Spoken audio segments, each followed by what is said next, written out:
Well, summer officially begins Thursday, but for students across San Diego, many of them have been on their summer break for weeks now, and that can mean a lot more screen time. So how much is too much? Dr. Willough Jenkins, pediatric psychiatrist from Rady Children's Hospital, is here with more on this. First of all, thank you so much for coming in. Thank you. We appreciate you. And I don't know if my kids are going to appreciate what you have to say, because if it was up to them, they would be happy being on screens all day long. I am nobody's favorite psychiatrist right now. This is true. All right, but how much is too much, realistically? I think, it's interesting because the guidelines just changed. We used to say 2 hours a day of screen time, but it's actually changed to be a little bit more permissive, looking more specifically at what type of screens kids are using. So if they're doing something educational, it could be different if they're doing something that could be more harmful. So there's nuance, but I'd say try to keep it under 4 hours a day. Under 4 hours a day. Okay, I feel like we can work with that. But there are kids that, as I mentioned before, would be on the screens all day long. So how do we find balance with our kids without feeling like a nag all summer long? Well, the key thing is working with them and understanding what they're doing. If they're playing video games, understanding why they're doing that. There's going to be benefits. Maybe they're hanging out with friends. Maybe they feel like they're honing some problem-solving skills and they're getting really good skills from that. So that can be an example of the positives. And then if you understand why, then you can usually work with them together on a plan together as a family. Like, what's going to be a reasonable amount and what other things do you need to be doing too? Because if you're on the screens the whole time, you're probably not doing other things.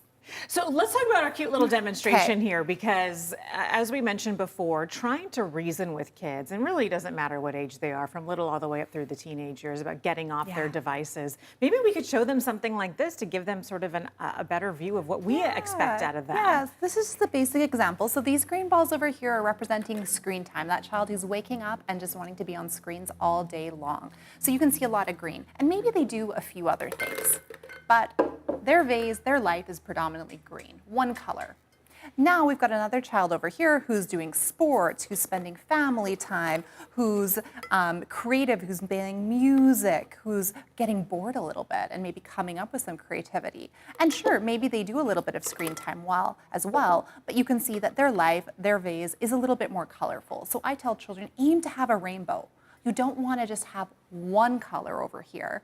You really want to have a lot of diversity in what you're doing, because that's what challenges your brain. That's how you develop. That's how you grow. Oh, I love that. Okay, that's a great demonstration. We're aiming for the rainbow here. Yeah. That's perfect. Yeah. You mentioned something that sort of stuck. You said it's okay to be bored, because kids will come to us when we take away the screens and go, well, there's nothing else for me to do. I'm bored.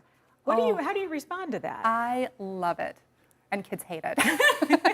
I think that boredom is where the most creativity comes from. So my kids as well were not very happy when I told them, I want you to be bored this summer. I want you to come up with some ideas and brainstorm and think of ways to entertain yourselves.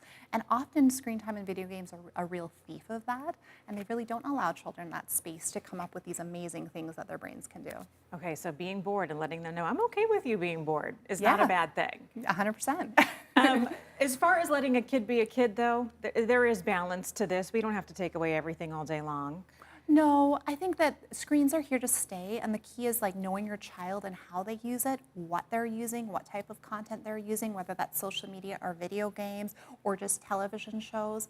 And also, one of the things I tell families is be aware if your child's using video games or screens to regulate themselves, to calm down or to go to bed, that's a sign of problematic use. So looking into it in a more detailed view as opposed to a yes or no, an all or nothing type of approach is much more beneficial and happier families.